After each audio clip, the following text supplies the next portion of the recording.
Yan na ba yung mga orders ko? Oh my God, ang hirap palang mag-pack ng malalaking succulents. Lalo na pagka marami kang in-order.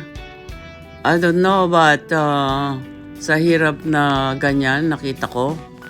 Kayong mga miners dyan, tsaka mga buyers, wag na kayong tumawad.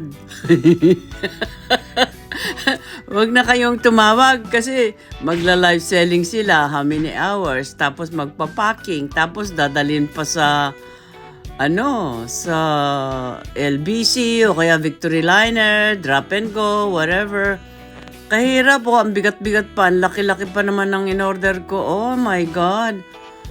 Sakit yan sa likod ko. Kung ako yan, buti na lang hindi ako ang magte-take care ng mga yan. Buti na lang malalakas yung mga pamangking ko sa Pilipinas. Ang lalaki ng mga in-order ko, biro mo, 10 boxes. You want me to open this small one?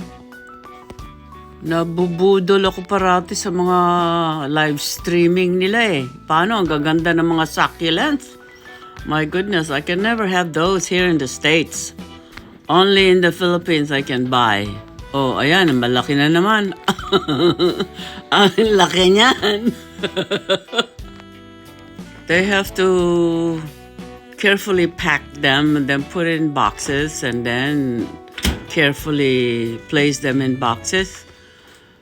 Tapos dadalhin pa nila doon sa malayo. Ewan ko kung saan sila nakatira. Anyway, kahapon ng 3 o'clock, dumating na yung mga boxes, Jermeline. Ayan, nandyan na sila. Kaya ngayon, mag-unbox si Brenda.